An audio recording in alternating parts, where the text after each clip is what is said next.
Good morning, everyone. Subcommittee on Commerce, Justice, Science, and Related Agencies will come to order for its second budget hearing of fiscal year 2026 appropriations process. This hearing will consider the President's budget request for the Department of Commerce. I'd like to welcome our witness, Secretary Lutnick. Glad to see you again. Thank you for your presence here. You were easy to corral, and we appreciate that. Your testimony comes at a pivotal juncture for the department and its agencies. I look forward to hearing about your priorities and how you plan to achieve them under the President's budget request.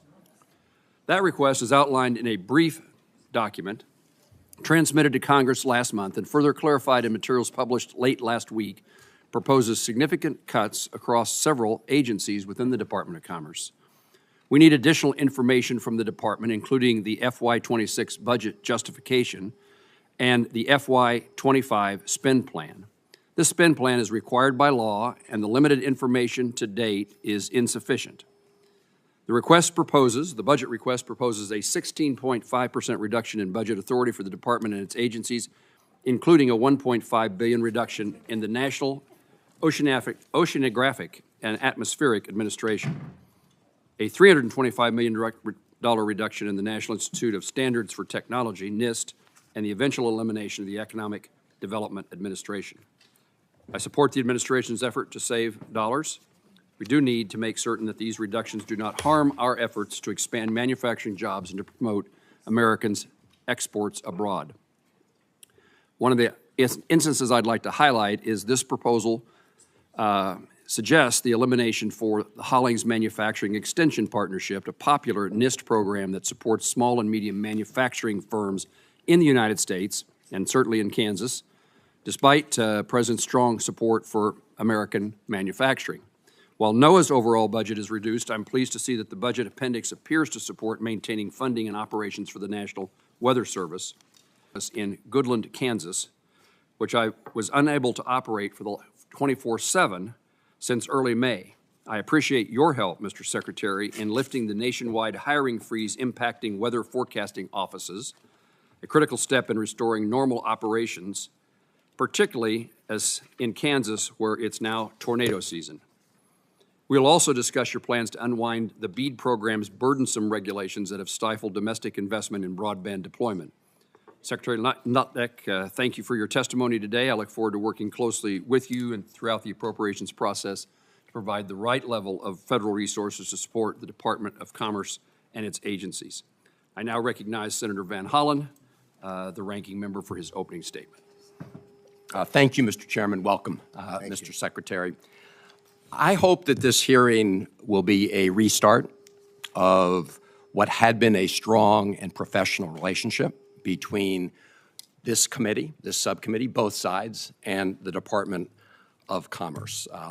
And I say that because I think that it was the experience of Senator Moran that during the Biden administration, whether they agreed or disagreed, the Department of Commerce was forthcoming in providing responses to questions. And that's also true when you go back to the first Trump administration, right? But it has been a very different and broken relationship since this administration took office, at least with respect to trying to get answers from this side of the aisle. I'm not fully aware of all of the chairman's inquiries. But as you know, we have witnessed during this period of time since the beginning of the Trump administration an unprecedented and, in my view, illegal firing of thousands of federal employees, including many at the Department of Commerce, NOAA, and other places.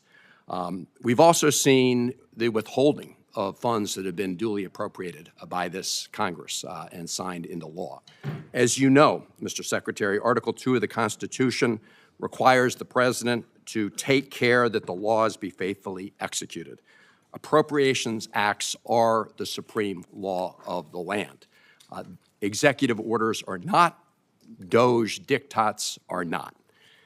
To that end, here's just a partial list of the department's and the administration's failure to comply with the law or with reasonable requests from this committee. The administration is withholding $200 million provided to the Department of Commerce in the fiscal year 2025 appropriations law that the President signed in March. The department has attempted to illegally shut down the Minority Business Development Agency, despite the appropriation and the recent bipartisan 2021 authorization law, putting that into the permanent statute.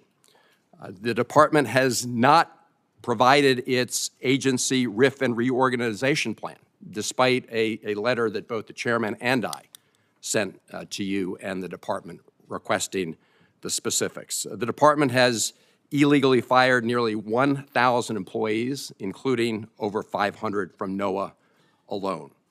The department has failed to provide a real spending plan outlining how you tend to execute the fiscal year 25 appropriations law. We have this two-page document.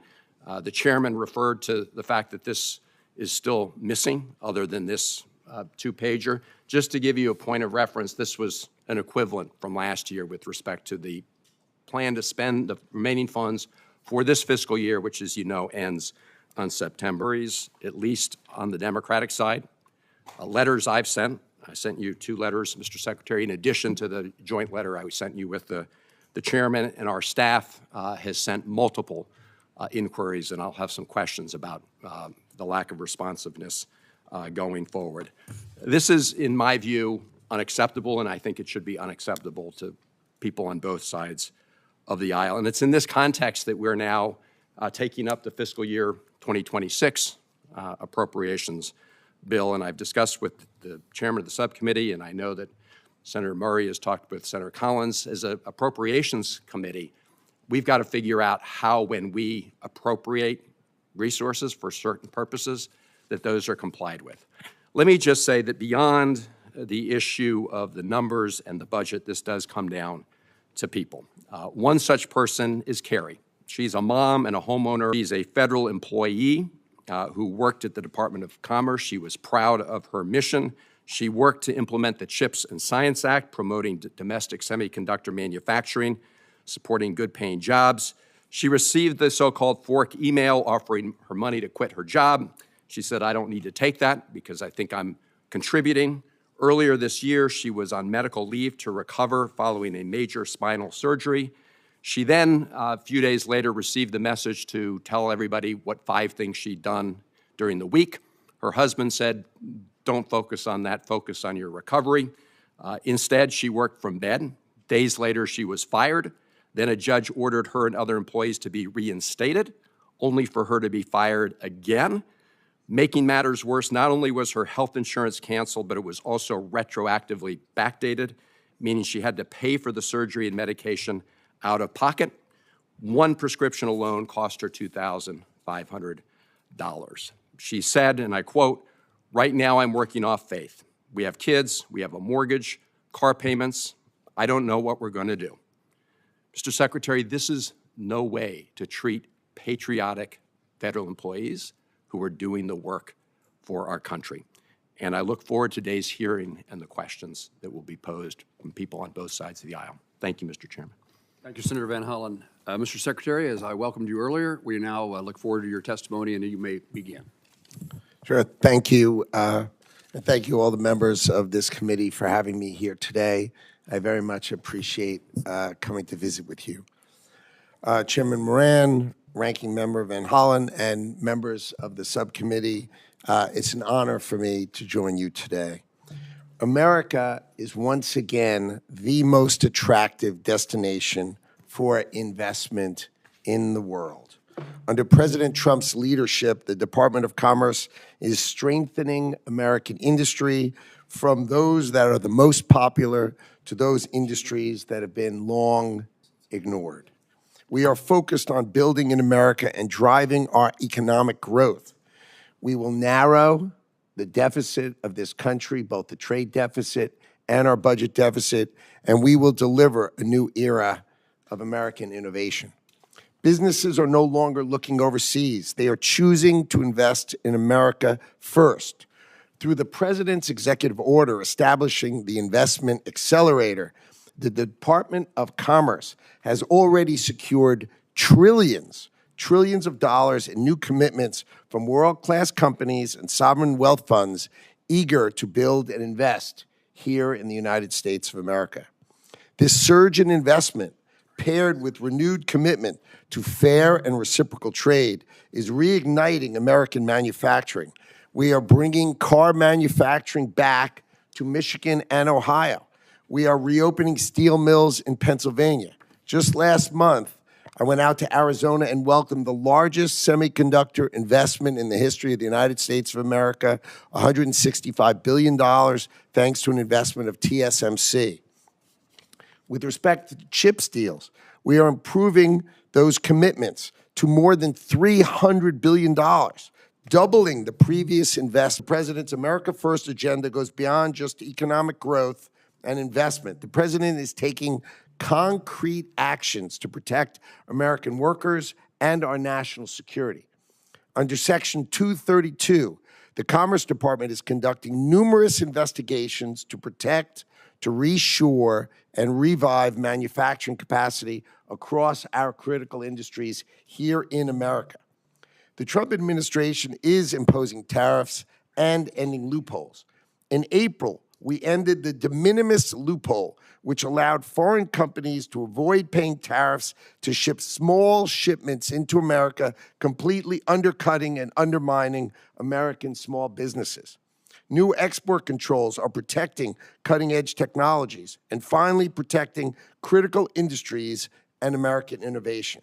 In fact, the Bureau of Industry and Security, working with our partners in the Department of Justice, secured 22 criminal convictions, 32 arrests, 38 indictments, 231 detentions. We've seized goods of $185.5 million and additional seizures of another $40 million. Under this administration, the U.S. Patent and Trademark Office is tackling a mountain of unexamined patent applications left by the Biden administration, over 800,000. And we're successfully reducing the backlog for the first time in 4 years. In the past 4 months alone, we've removed 50,000 fraudulent goods and services from the trademark register that blocks the legitimate use of American businesses. Many of these purported trademarks come from what they call a specimen farm, which is basically a fake website produced by AI, producing fake products that aren't really for sale. And we ended them. At NOAA, we are transforming how we track storms and forecast weather with cutting-edge technology. But remember, not cutting any instruments or data. We're adding. We're improving the understanding and prediction of how hurricanes intensify. This season, NOAA's research centers will deploy new small aircraft drone systems and additional underwater gliders. This year, the National Weather Service will be running experimental AI-based forecast systems, and all data will be publicly available. Together, this commitment to innovation means earlier warnings and increased accuracy for Americans no matter where they live. For far too long, America has not protected its workers and its industry. Thanks to President Trump and this administration's efforts, we are reversing this trend. We are reshoring critical manufacturing. We are eliminating unfair trade barriers and practices. We are investing in our American workforce. And with your help, we will continue to deliver growth and prosperity to Americans. Thank you for that. I appreciate it. Mr. Secretary, thank you. I recognize now the chairman of the full committee, Senator Collins. Thank you very much, Mr. Chairman. Mr. Secretary, welcome. It's great to see you here today. It probably won't surprise you, given the many discussions we've had about the lobster industry, that I'm going to start with my first question on that. Maine's lobster industry, as you know, is so important to the economy of Maine. And to me as well. I love lobster. And I've always known that. And it represents Maine. It's really an iconic industry for us of hardworking people that sustain many of our coastal communities. In 2022, the Biden administration proposed regulations that posed a threat to the very existence of the lobster fishery. If implemented, it would have shut down the lobster industry. The Maine delegation worked as a team, and we were able to successfully block those regulations and prevent them from going into effect for a period of years. Subsequently, the Maine Lobstermen's Association sued the National Department, the National Marine Fisheries Services in the Department of Commerce, and overwhelmingly won the case in June of 2023. And I want to read you just a little bit of what the judge said, what the three-court panel said in its decision. It said that the service had relied upon worst-case modeling that was, quote, very likely wrong, based on assumptions that the service conceded that it did not believe were accurate. Projections that are very likely wrong, obviously are not likely to occur. And what the court found was that the service acted in an arbitrary and capricious way and blocked the regulations from going forward. But obviously, it's costly to go to court and to do that. So, Mr. Secretary, I know there's a new executive order that attempts to establish much higher standards for scientific research. It emphasizes rigorous evidence-based methodologies to inform federal regulations.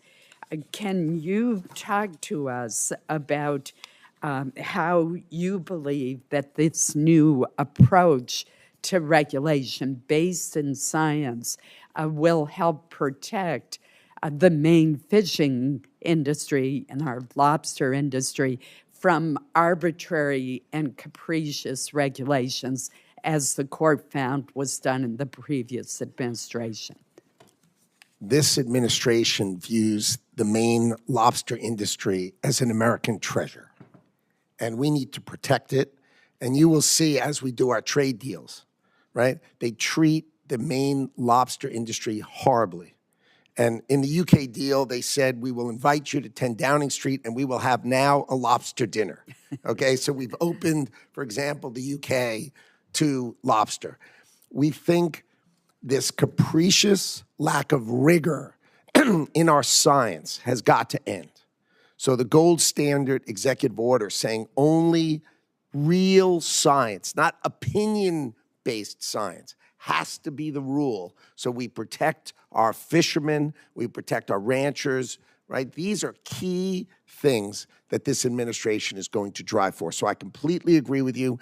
We will protect the great Maine lobster industry because it is a treasure for America. Thank you very much, Mr. Secretary. We've also talked about how integrated the Maine economy is with Canada. And Canada's our closest neighbor, our dear friend, and our largest trading partner. And so I have been very concerned, and I know the department and you personally are working very hard on this issue about tariffs on Canadian products. Our lobster, our potatoes, our blueberries are largely processed in Canada and then come back across the border. We have a paper mill in northern Maine, in Madawaska, Maine, whose sister mill is right across the river in Canada. The sister mill in Canada produces the pulp that is piped across the river to the paper mill in Madawaska, Maine. So that's how close the partnership is. 95,000 Mainers are not connected to the New England electric grid. They get their electricity from Canada. I just mentioned these examples. 95% of our refined petroleum products come from Canada. 90% of potash, which is used, the fertilizer for potatoes, comes from Canada. Just to give you a few examples of how integrated our approach is, could you give me a brief update on where we stand with Canadian tariffs? Sure. So the overriding principle is USMCA. So if the products are actually made in Canada and actually made in the United States, they come back and forth, and it's easy for them to fall under the USMCA, and that has no tariff. No tariff. Things that are outside of that, where companies chose to be outside of those rules, and those rules, as you know, have been in place quite a long time. If they're outside of those rules, then they have a tariff on them. They have the fentanyl tariffs, right? Because we needed to close the border and make sure fentanyl was not coming into the country. And people say, oh, Canada doesn't do much in fentanyl. But if you look at the fentanyl rings in Canada, they're often manned by Mexican cartels. So we needed to shut that. And so those outside of USMCA do pay a tariff, but those inside of USMCA are free of tariff. Thank you. If you would provide us with a list of which products are under USMCA, that would be very helpful to us. I believe that a lot of the cases that I've mentioned will be under the USMCA. Correct. And thus exempt from the tariff. But it would be good to have some certainty in that area. So if we could work with you and your staff to try to get a more definitive list, that would be very Sure, that primarily comes from USTR, but I will call them and I will have it to you. Thank no you problem. so much. Thank you, Mr. Chairman. Chairman Collins, thank you very much. Senator Van Hollen. Thank you. So, Mr. Secretary, I mentioned in my opening comments the RIF plans. On February 11th, President Trump signed an executive order requiring agency heads to plan, quote, large-scale reductions in force, known as RIFs, and agency reorganization plans. On March 27th, Senator Moran and I sent you a letter requesting that you send us the plans the department submitted to the White House. It's now June 4th. We've not received a response. We're in the middle of a budget hearing. First of all, you would agree, would you not, that your reorganization plans are relevant to the committee's consideration of the budget? I think our proposal for the budget is clear, so I think it takes those things into account. Mr. Secretary, let me ask you this. Are you going to provide us with the reorganization plan, and when? I will certainly get together with the department, and we will consider what information we can give you that makes sense. But I'm happy to work with you offline if you'd like.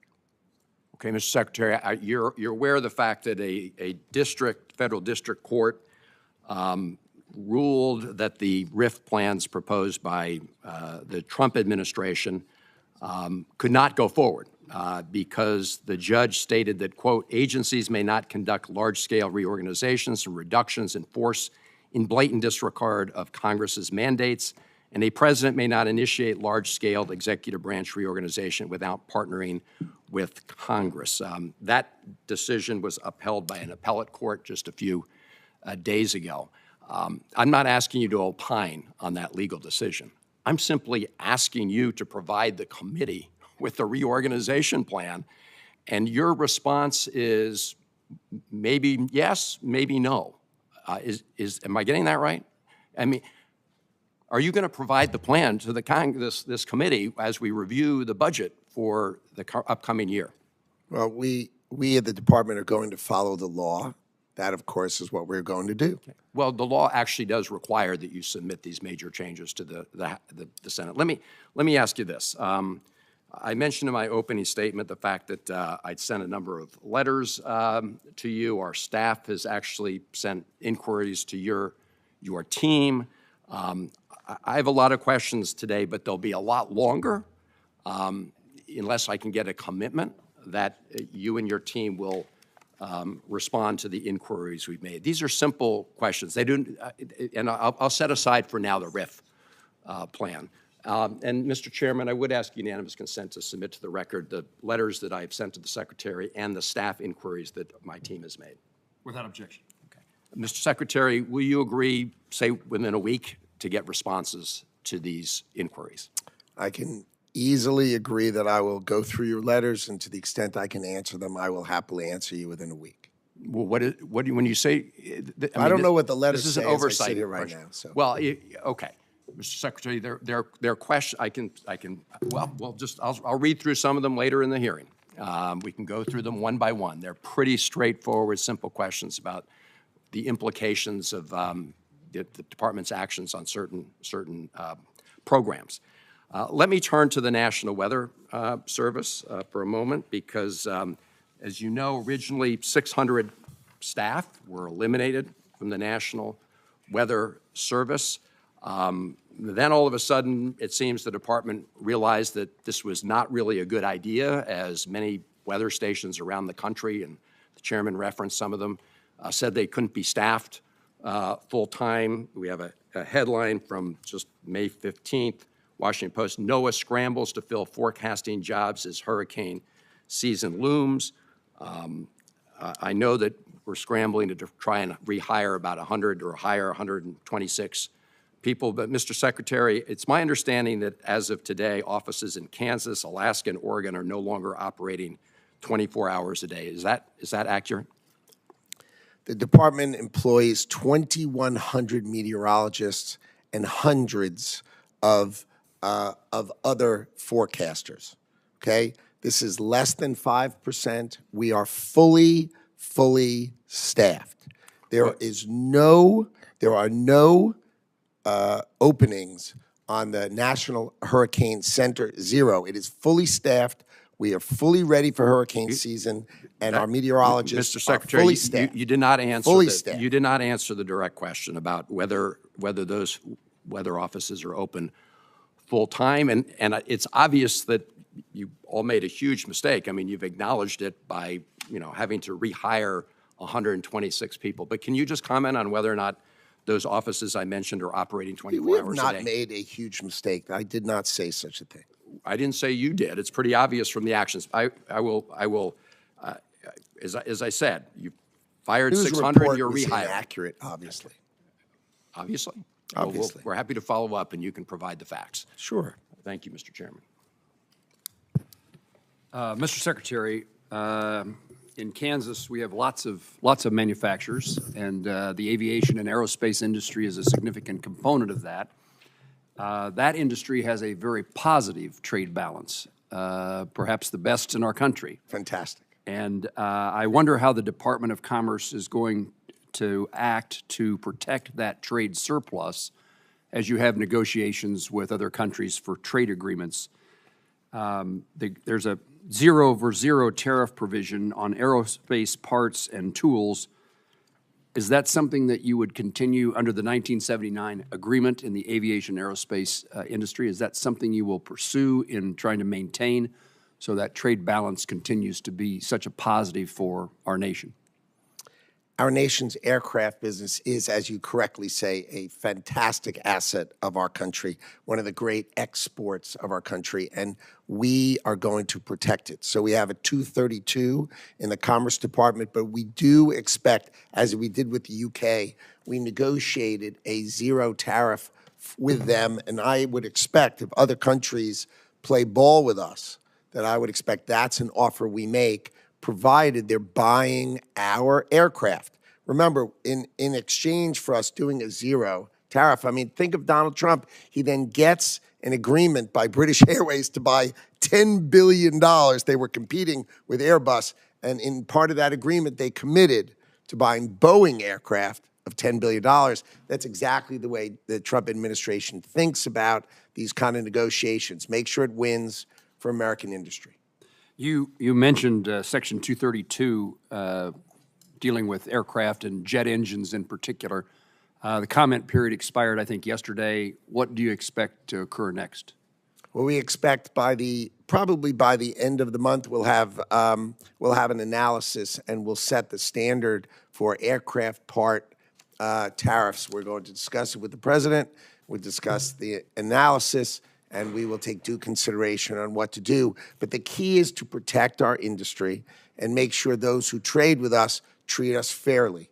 And I think we will use these tools to the betterment of American industry.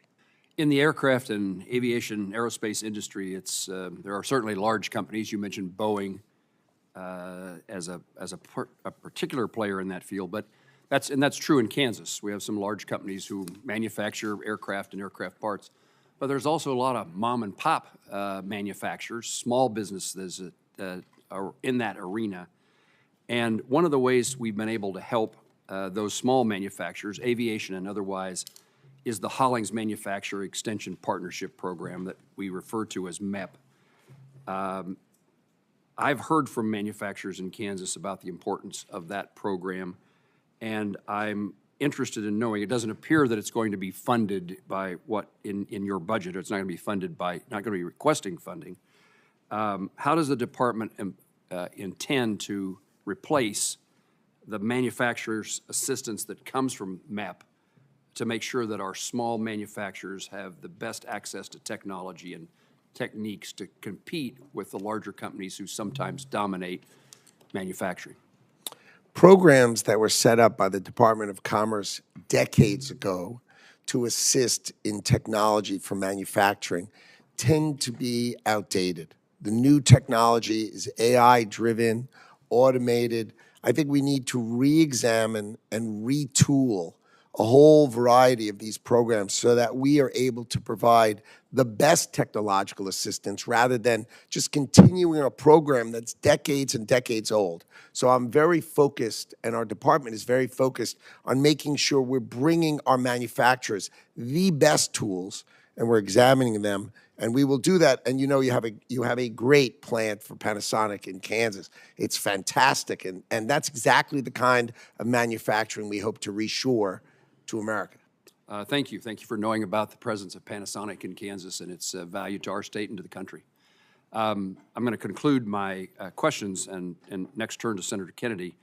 But I hope your budget that we will see, I hope in the near future, it shows us the path that you intend to take to make certain that the latest technologies are available to small manufacturers. Senator Kennedy. Thank you, Senator Reed. Oh, yes, it is. Senator Reed, I'm sorry, I spent time with you on the Senate floor yesterday and overlooked you today. Easily overlooked. Not intentionally. Senator Reed. Thank you very much, Mr. Chairman. Thank you, Mr. Secretary. We've all been talking about bottlenecks, in fact, in the department and elsewhere throughout the government. In fact, last month, Senator Cruz warned about the growing backlog of contracts awaiting approval at the Department of Congress. He warned that NOAA alone has 5,700 contracts set to expire this year. And it's been reported in the press that you are insisting on personally reviewing every Commerce contract over $100,000? That is true. Well, that seems to be something that is not particularly efficient, and that results in the 5,700 contracts just in NOAA. So, again, if you can't find reliable support to do those reviews, I think you're wasting your time, frankly. So I am tasked with the responsibility of my department, and contracts over $100,000 should be reviewed by the Secretary. Now, I may have more energy and more time, and if you drive by the Department of Commerce late at night, you're going to see our lights on because I'm going through it. I do it with my team. I do it with the people who run the bureaus, and I teach them how to analyze contracts, not to push forward what was done before. And I'll give you one quick example. They come to me with planes, hurricane hunters, and they said there were $672 million. I said, wow, how many planes do we get? We get two. 2 planes? Wow. Can I see the plane, please? Just show me a picture of the plane we're going to. And they show me this picture of a plane. And you remember old planes, they had like mullions in the windscreen, and they show me that, 3 propellers on each side. And I said, my God, when was this plane new? They said, no, you're buying a new plane. I said, no, when was the first one? 1955. Excuse me, Mr. Secretary. These things have You're to stop. talking about a $600 million acquisition. That's Correct. a lot more than a $100,000 contract to do something like cleaning in the buildings that you occupy. Oh, And we cancel huge numbers of absurd contracts for software nobody uses. I said, how many people use this software? Zero. These are waste, these are fraud, or these are abuse, and it's my job How to many teach my CEOs, staff. how many CEOs of companies, major companies in the United States, are reviewing contracts at the $100,000 level? And if they would, what would the board of directors say to them? The first year you're there, if you don't do it, you should be fired. You should know everything that's going through. You should do it with your staff. You should teach your staff how to do it, and then you should delegate them to do it once you've taught them. You don't do it, you're abdicating your responsibility. That's how I view it. That's how I ran my business privately, and that's how I'm going to run the government.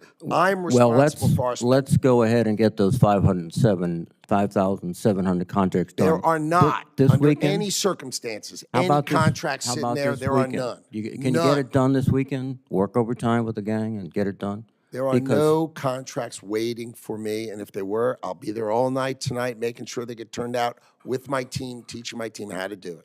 Right. No budget cuts. I'm echoing what's been said before, but NOAA is a key aspect of our whole society. Farmers plant based on NOAA weather. We do research so that we understand changing oceans, et cetera.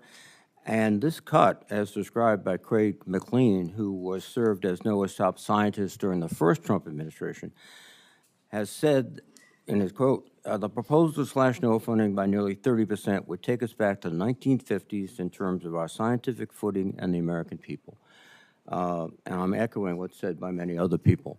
You're going to destroy NOAA. Well, that's consistent. Under no circumstances. We have 2,100 meteorologists, and 120 retired this year, and we hired them back. I was able to have them exempted from the hiring freeze. We care about meteorologists. We care about hydrologists who do the rivers and the ponds. So we are fully staffed with forecasters and scientists. Under no circumstances am I going to let public safety or public forecasting be touched.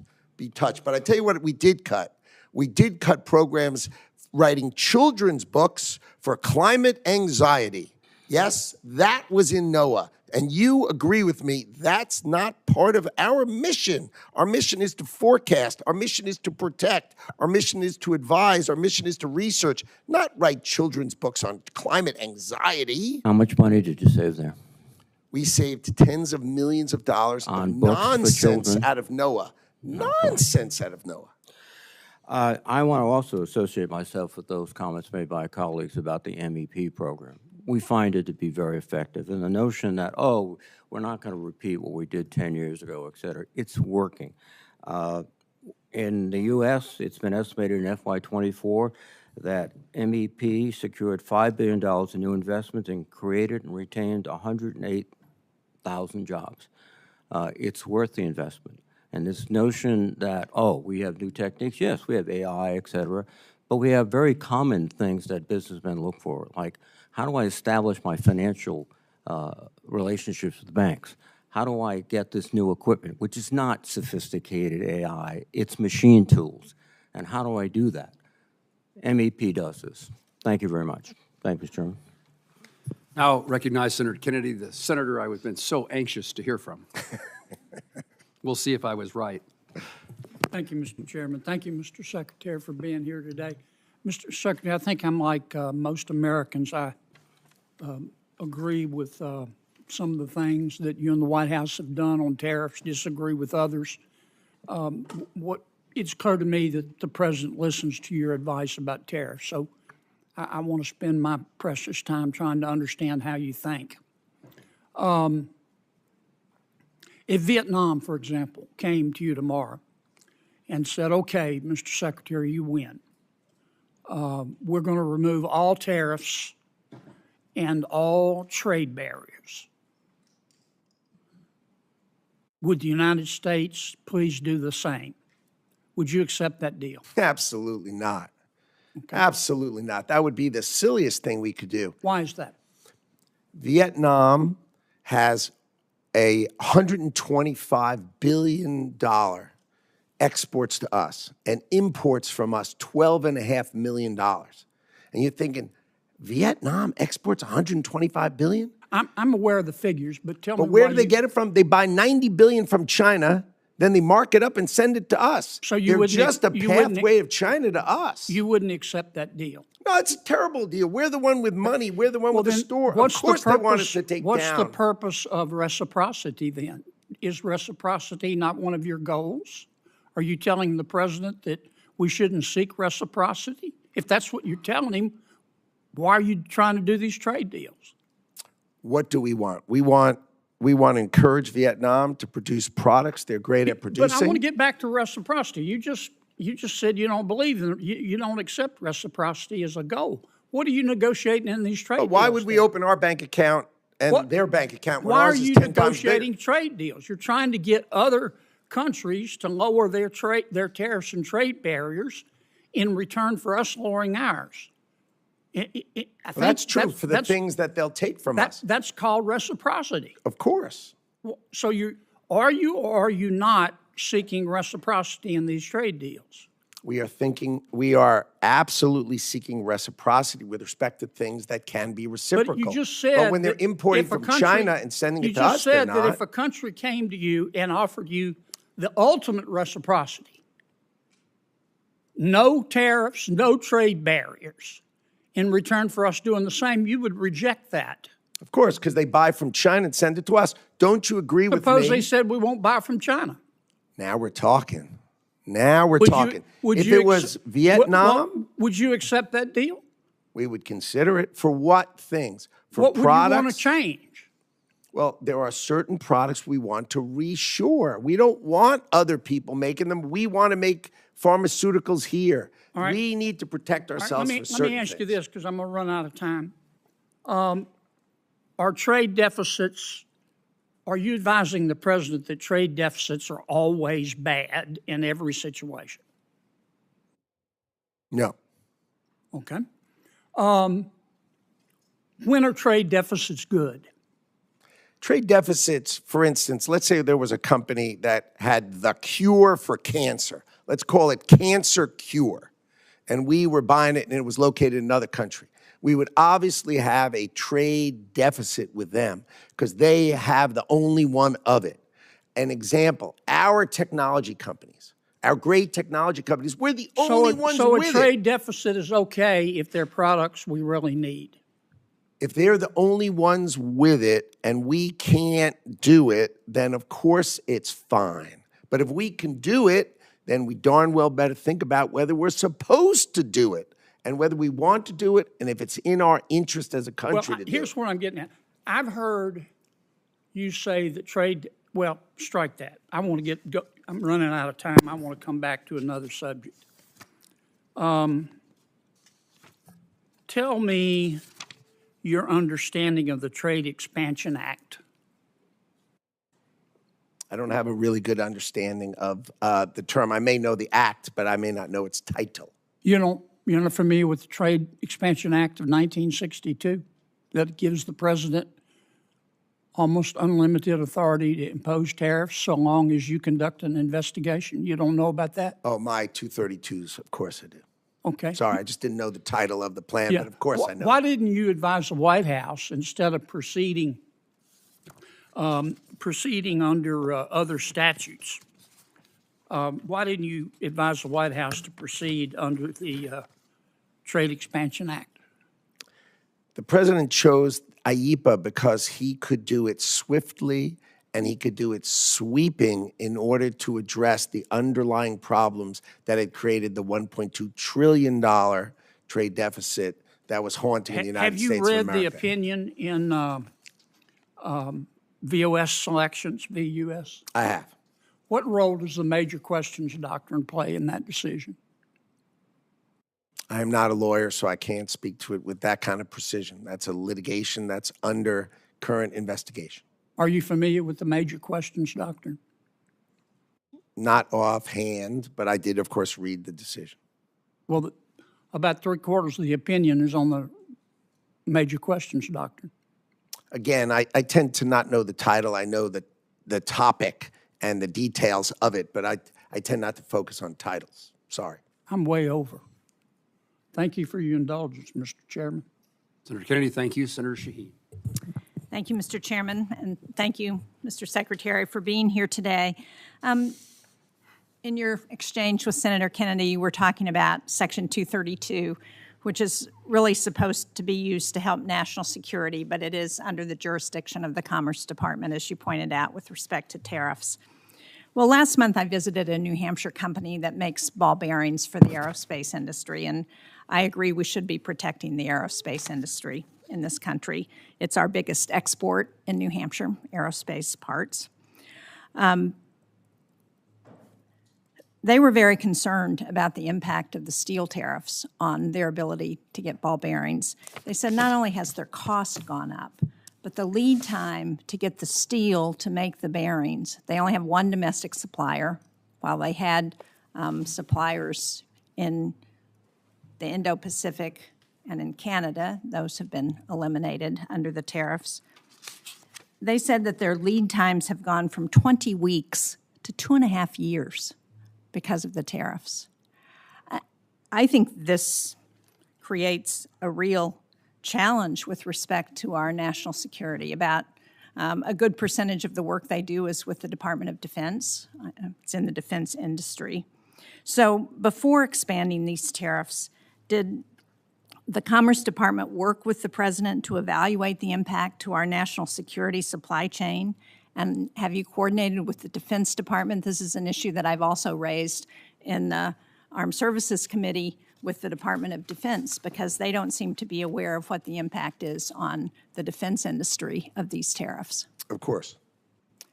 You did consult with the Department of Defense? And, of course. And what was the determination about how you address those kinds of extended lead times for companies that are producing equipment that's critical to our national security? It's really a cost issue, not an access issue. Well, not according to this company in New Hampshire. It's an access issue for them. Well, that would be illogical, since it's just a tariff which is monetary. It's not a sanction.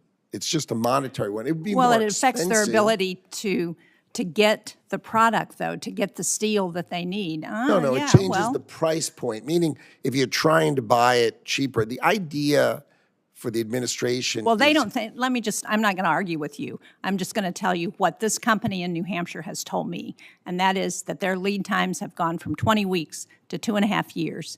And at that rate, it's hard for me to understand how we can continue to support our defense industry when we don't have the ability to get the supply chain that they need to operate. the big issue is you can't fight a war without steel and aluminum production in America. You have to be able to make it.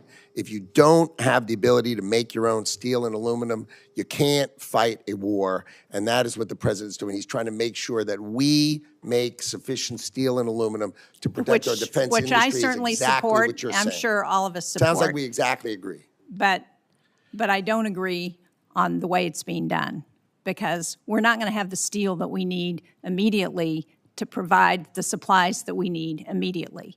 So we need to do a little better planning before we put in place those kinds of tariffs. But I want to go to another And I issue. can explain offline how the steel works, but it goes to a spot price. It doesn't change supply, it just changes price. But we'll go over that offline. Well, let me just say, the company that I've been talking to in New Hampshire understands how it works. And they have a problem. They don't need you to explain it to them. They know, because they've been in business for years. But I want to go to the Manufacturing Extension Partnership, because you suggested that this is something that has not kept up with the technology. In New Hampshire, they're doing additive manufacturing, they're doing AI, they are providing additional technology to help those companies. And so I just want to register my support with what the chair, the ranking member, and others have said about the importance of this program. For every dollar invested in 2023, it returned to $24.60 in new sales growth and $27.50 in new client investment. this is a program that makes a difference for companies in New Hampshire. And at a time when we've seen the third straight month of manufacturing decline in the U.S., it seems to me that we ought to be looking at how we can continue to support those industries and support a program that's been working. So I hope you'll take another look at that, and given the bipartisan support for it, that you'll decide that this is something that it's worth keeping because it's helping American companies. Thank you, Mr. Chairman. You do know that my my Office of the Inspector General cited the MEP as one of the most participating in waste, fraud, and abuse because the leaders of these things were just charging huge salaries for themselves. And one of these offices had like a 90% compensation ratio and others had 60. So the concept is right, but I want you to let our department fix the waste, fraud, and abuse, and let's get back to its core elements, which I think are fine. So we're not arguing about the core elements, but you need to do it correctly. Well, if I could just respond, Mr. Chairman, I appreciate that there may be issues and that we should address those, and it would be helpful to have some transparency around that. I can tell you that in New Hampshire, the head of the MEP program is not making an inordinate salary because we watch that carefully in New Hampshire. Thank you. Thank you. Senator Fisher. Thank you, Mr. Chairman. Welcome, Mr. Secretary. Nice to see you. I appreciate the review that you're doing in the department over the programs that you have there, and as you try to make taxpayer dollars be spent efficiently. Looking at broadband programs, the broadband funding map continues to be a major priority of mine. The map tracks all federal dollars being used for broadband deployment, as you know. And the goal is to avoid redundant overbuilding and wasteful funding. However, we have had issues with agencies that do not collect or report this data consistently, if at all. By law, NTIA has a key role to collect this data from federal agencies in addition to submitting their own program data to the FCC, which houses the maps. Will you commit to prioritizing NTIA's work to support the broadband funding map and ensure that these dollars are optimized? Sounds smart, yes. Thank you. Are there any other areas where you think that NTIA's broadband programs can maximize funding to make sure that they meet the intended purposes? We are hard at work rigorously pursuing the details of NTIA to make sure it can be the most efficient and effective along the lines that you were discussing about telecommunications, both access and capacity for growth in America. You and I have talked about the BEAD program in the past, and I know you have your work cut out for you in reviewing that program, especially with all the red tape that the Biden administration created for that program. Do you have any idea on the timing for revising those BEAD program rules? Yes, so my expectation is we will put out the notice of funding opportunity, the NOFO, shortly.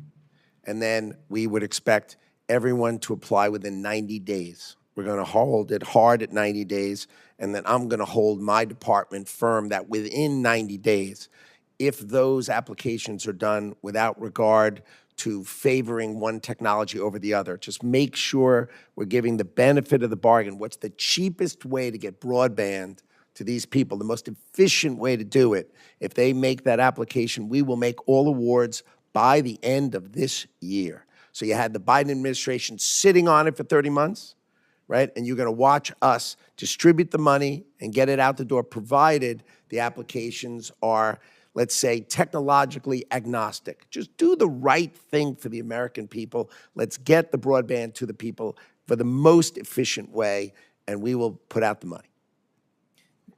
I'm excited to see broadband deployment take place to areas that receive no service.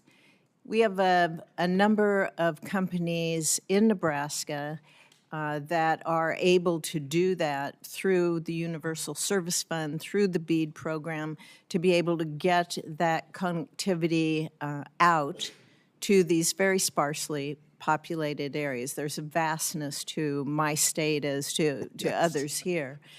To be able to have that happen, the mapping, back to the mapping, is extremely important. But also to recognize, I think, the investment that many of these companies in my state and in other states have made and have been required to make. So I hope you will take that into consideration as you look at reaching these unserved areas, primarily unserved areas, that need to be focused on. Will you commit to working with many of us here that face those obstacles in order to make those opportunities available to our citizens? I'd be delighted to work with you, so I understand your concerns and that we focus on them. Great, thank you. You have many bureaus and you have many programs to cover in making sure that the department uses taxpayer dollars efficiently. And among these are key grants that support Nebraska's development districts. I was pleased to see that they all received their grant approvals this week. That greatly assists our rural communities across the state.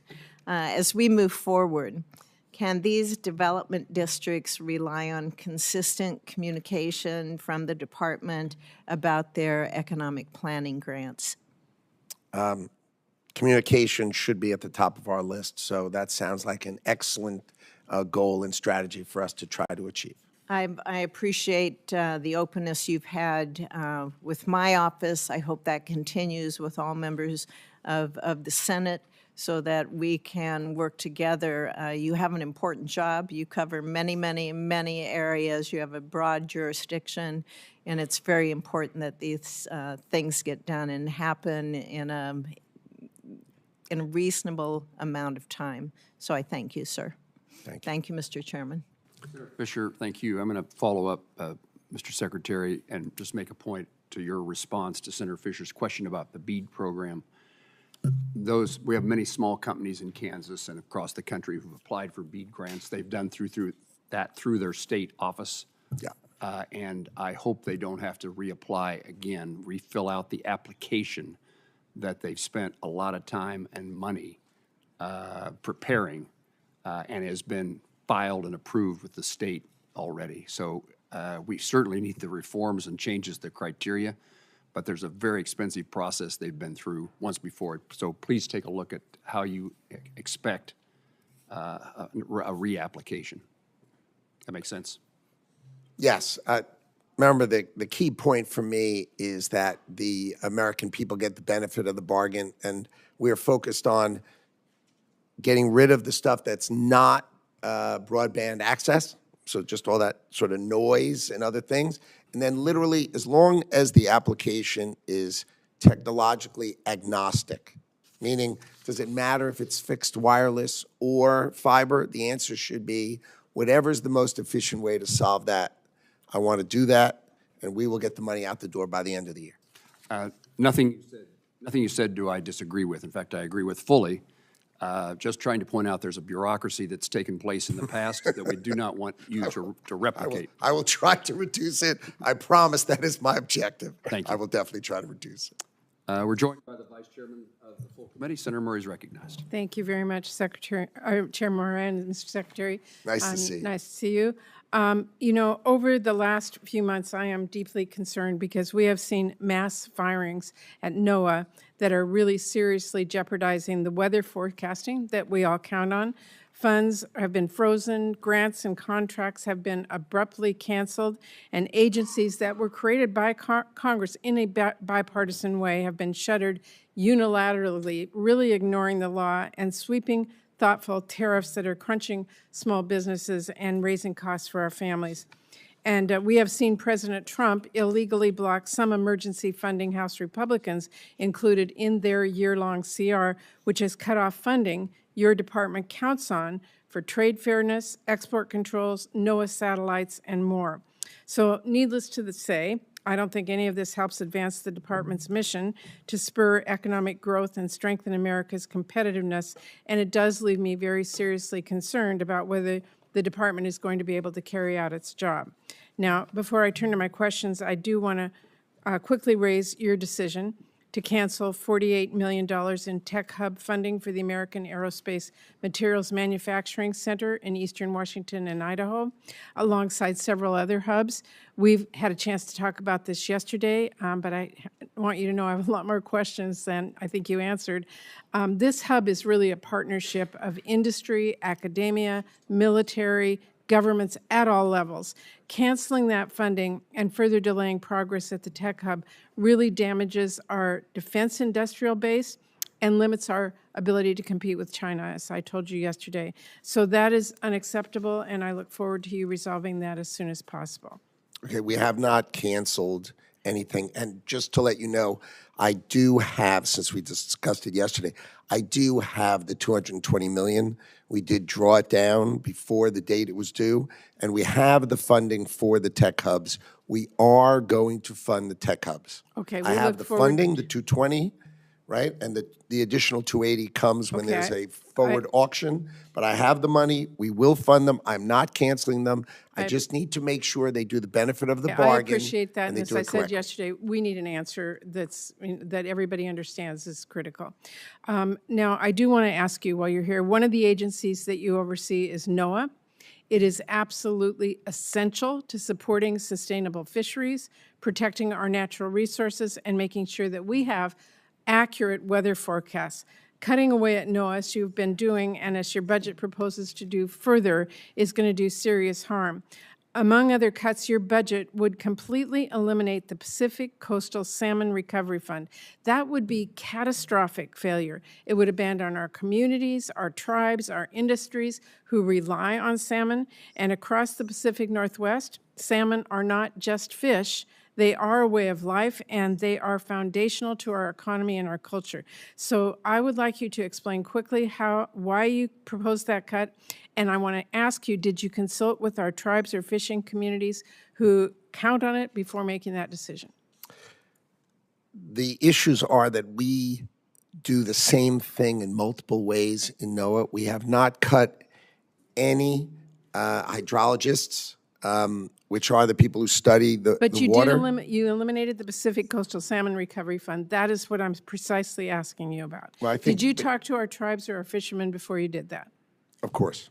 Well, I have spoken to the tribes, I've talked to the scientists, I've talked to the fishermen.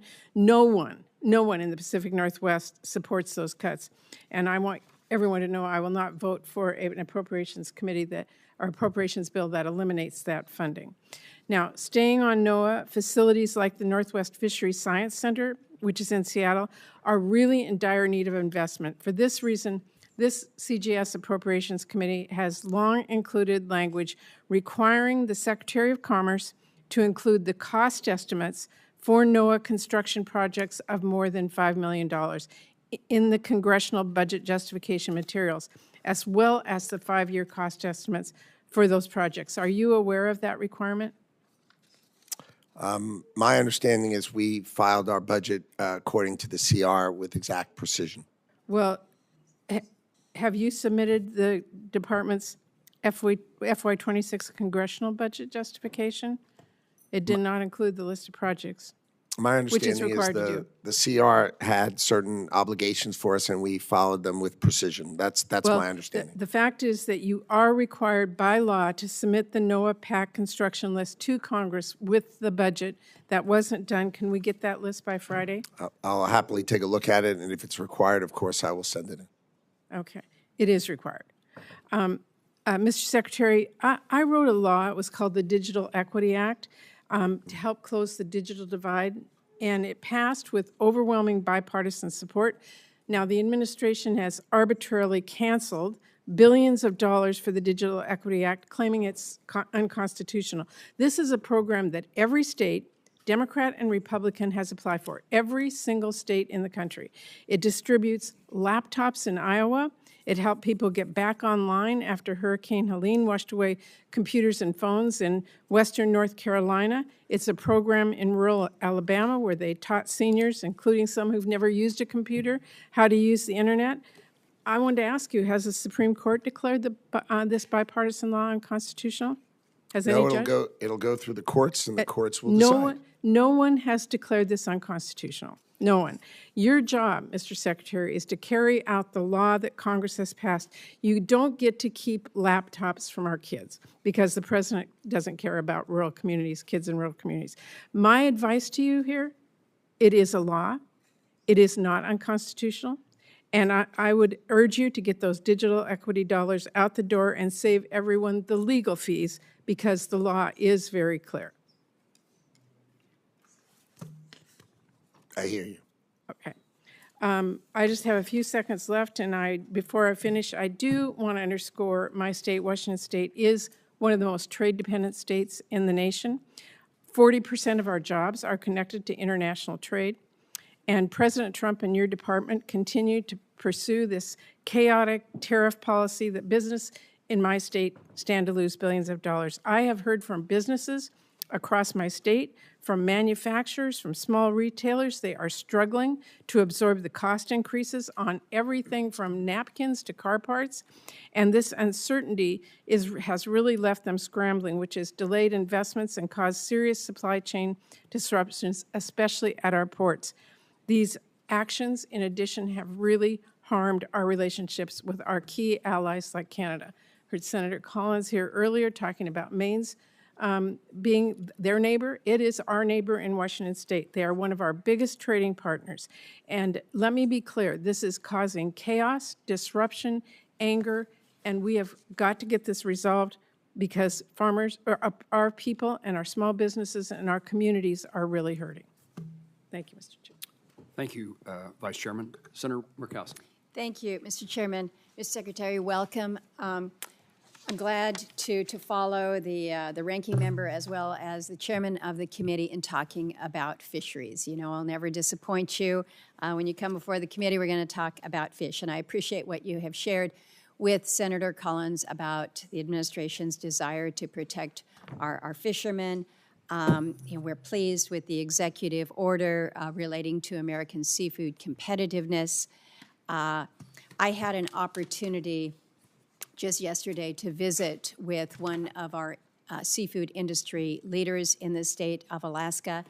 I thought we were going to be talking about some of the tax provisions that are included in the reconciliation package, but he basically said, if we can't deal with the trade issues when it comes to Alaska's seafood, we're not even going to need to worry about the tax pieces because the trade implications are going to kill us. In Alaska, Russia has declared war on Alaska seafood, and they have been very direct and very open about it. They are using their dominance in the seafood market to really help fund their war against Ukraine.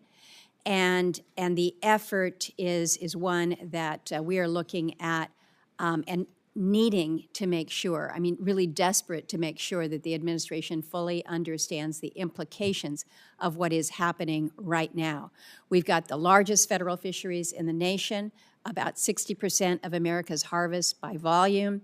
Seafood processing is 70% of Alaska's manufacturing employment. The Alaska seafood industry generates $6 billion in economic output for the state. It employs 48,000 people in Alaska. Right now, we have Secretary of the Interior and the Secretary of Energy and the Administrator of EPA up in the state, all focused on that aspect of resource. But the other great resource for our state is our fisheries, and they are in peril. I would ask for your commitment to sit down with leaders of the Alaska seafood industry, those important stakeholders, so that we can talk about a path forward on some of these issues that are really harming our industry right now. Can you give me that commitment that we can work with your team to identify a time to do just that? Why don't you organize it? And it would be my pleasure to come and do it together with you. We can all do it together so we can make sure every topic is on the table and we address it, because our trade policy is out to protect our fishermen, which are a key resource of the United States of America. We are on it. We know about it. I know all about the Russian issues. They've been attacking us for years. This is nothing new, sadly, but let's do it together. And this administration is on your side and is on it. Excellent. I look forward to that, and we'll be working with you on that. A couple more issues. There's been a lot of discussion about NOAA and the budget cuts, as well as with the impact on the National Weather Service. We've been working with the Secretary of Transportation, Secretary Duffy, about aviation safety. We're going to make some headway. There's good support within the budget now to do that, but we have a connection here with the Department of Commerce in that the Automated Surface Observing Systems, the ASOS systems as they are known, which provide for the aviation safety, are managed by the National Weather Service. So right now, we're looking at about a 40% staffing shortage, and I've heard what you've said to other colleagues about, you're not cutting in key areas. I need to make sure that we are looking critically at the National Weather Service staffing in Alaska to make sure that we are not compromising in any way the systems that are vital to transportation, commerce, and safety. We need them to stay operational. So if you can just commit to me that you'll look at that. Sounds sensible to me. Another one that works on the safety side, and again, it ties into our extraordinary oil resources. We have to move that oil by ship out of Valdez. It has to go through Prince William Sound, and they rely on the National Data Buoy Center to manage not only the buoys there in Prince William Sound, but over 1,000 buoys that are operated by both domestic and international partners. Right now, we have a buoy, the Seal Rocks weather buoy, that's right outside of Valdez. But the tankers can't leave Valdez unless they get the wave height information from the buoy, the weather buoy that's sitting out there, right? This buoy's been out of commission for months, and we're told it's due to funding for operation and maintenance in NOAA's budget. It's really old. It is needs to be old. replaced. I Oh don't my care God, if how I showed old- you what that looked like, Let's- you and I no. would hold our heads in our hands. We all look at them, and the problem is it's not just the buoy out there at Seal Rock. It is this system, this constellation that is designed to be the information source, the protectorate for the safety. So let's work on this. But I highlight. Gotta modernize it. We've got highlight to because we've got some work to do, but it all knits together. So I've highlighted a couple of specific Promise you're in it. We're in instances. it together. I promise. I I won't agree make with you go out there if you'll commit to me that we're going to upgrade these systems. But in the meantime, we're going to get them operational so that we're not compromising safety. Absolutely sensible. Appreciate it. Thank you, Mr. Chairman. Senator Coons. Thank you, Mr. Chairman, Ranking Member. Welcome, Mr. Secretary. I look forward to working with you. You are, I believe, the first Secretary of Commerce to be a patent holder. And I personally am excited to work with you on protecting American innovation and patents. I have 4 different areas I want to touch on: AI chips, patents, the PTO, and IPEC, Manufacturing USA, and the MEP. Let me briefly in one sentence say, I agree with comments made by members of both parties that the Manufacturing Extension Partnership is worth improving and saving, and I look forward to working with you on it. I've seen it in the field. I've seen the impact it can have. It could be modernized and focused, absolutely.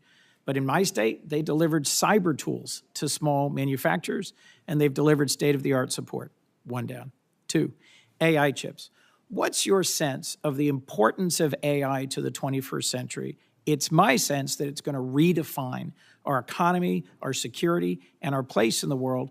And what's your sense of where U.S. advanced AI chip manufacturing stands relative to the Chinese right now?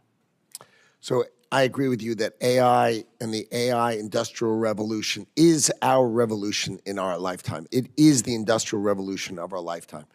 America has invented all of the great chips. And how many chips will we make versus the PRC this year? Currently, we're making 200,000 wafers, right? And we have demand of 10 million.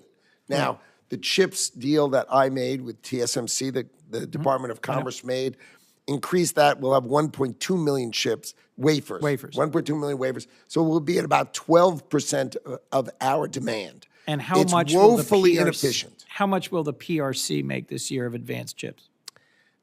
They say they're making them, and they are not.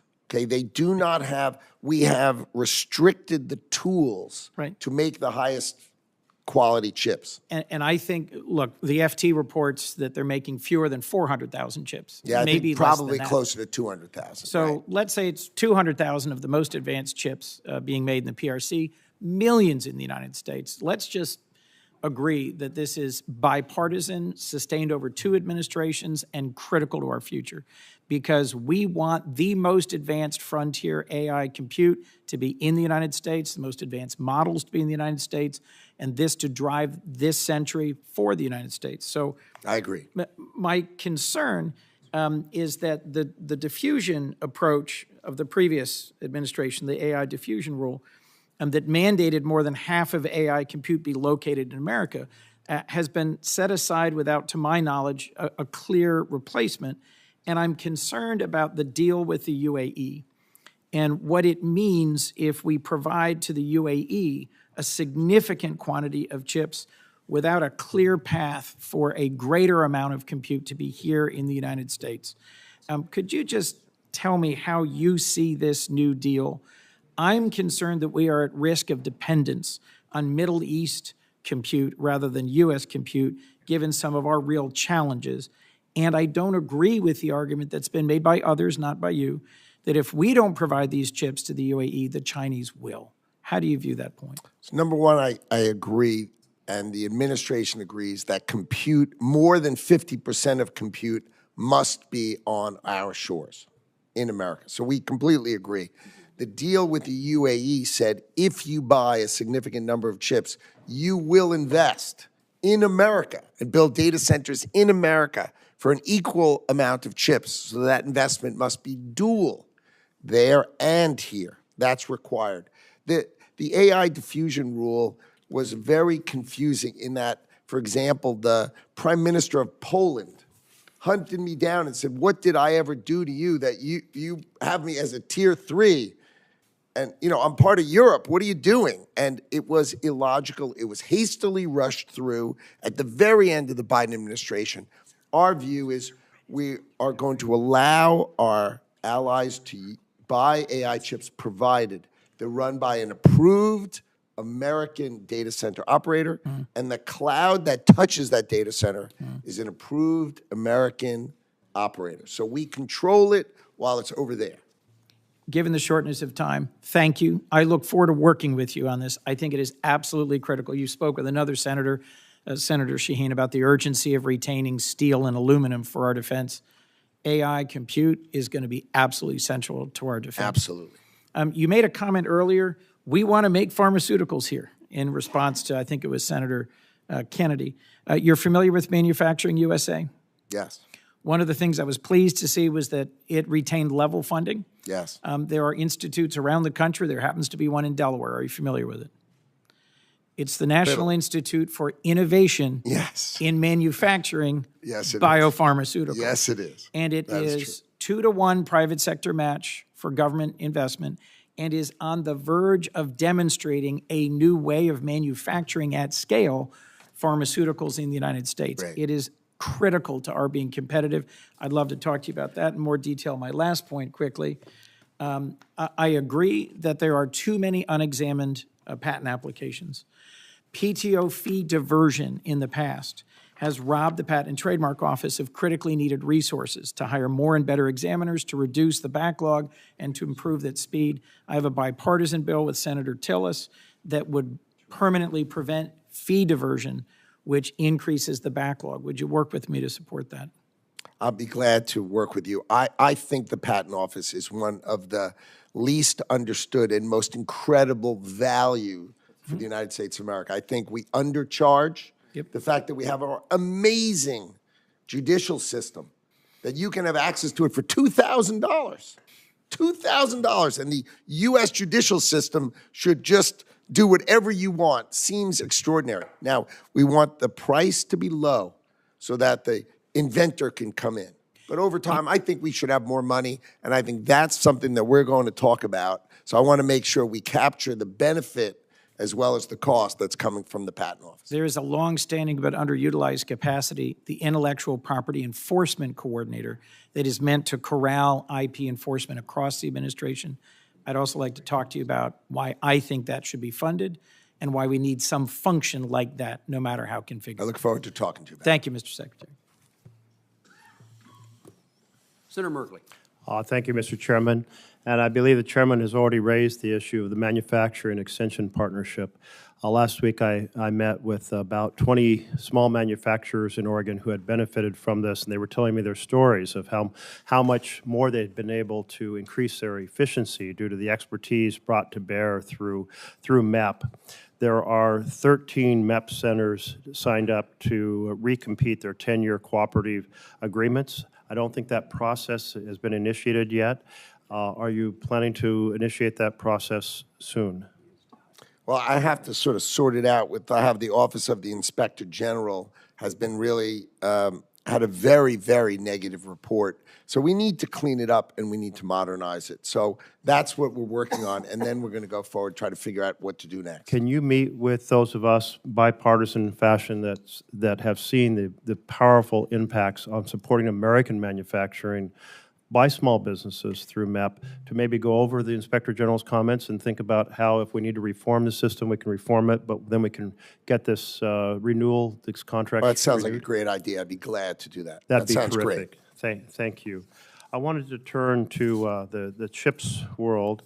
To implement the CHIPS Act, Commerce signed contracts with American chip makers, but you have noted publicly that you are not planning right now to distribute the CHIPS award dollars even to folks who have satisfied the contract conditions. So just to be clear, yes or no, are you currently withholding the funding to chip makers who already had these contracts?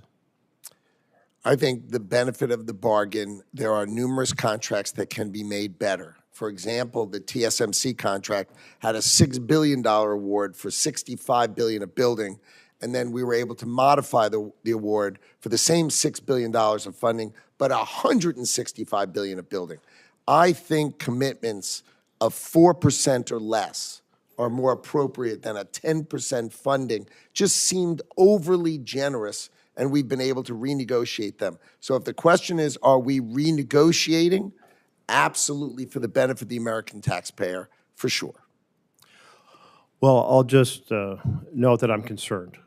I'm concerned because the whole goal was to reinvigorate American chip manufacturing.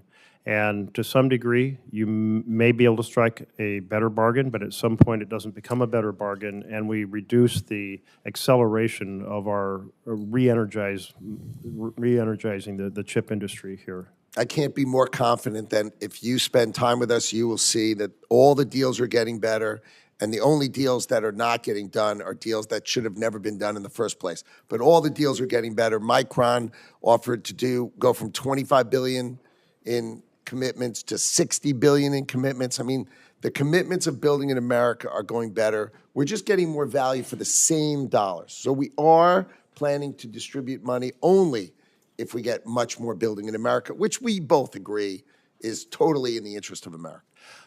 Well, I hear your point. I will say that when companies find, when they put a lot of work into striking a deal, that contract then is up for renegotiation down the line, that also kind of discourages folks from being able to rely on the contracts that they've struck. So I'm just registering concern about that, and hope the rest of the deals that were struck, if they can be renegotiated to the favor, I hope they can be done and we can proceed, because I don't want to slow down the work that we invested in a bipartisan fashion to reinvigorate chip making here in the United States. Sure. Thank you. I wanted to turn to the tech hubs, and the department has canceled a number of, well, I think quite a few of the tech hubs awards, and maybe it's a similar situation. I think you're planning to recompete them, correct? Correct. And in doing so, are you committed to a full and fair process with no discrimination against those who won in the first round? Of course. Absolutely, great. I appreciate that. I'll tell you, the microfluidics hub in Oregon, the challenge of cooling chips is such a key part of advanced chip making as the many more layers are added to try to reach the maximum amount. And that's such an important technology for the future. And so I can tell you the community in Oregon was very excited about the investments they've already put into this strategy. And I think it's very, I know that they were very competitive the first round. I'm sure they'll be very competitive the second round, but I just want to put in a word of how important it is that technology continue to be pursued aggressively. I look forward to reading it. Thank you very much. Senator Britt. Thank you so much, Mr. Chairman.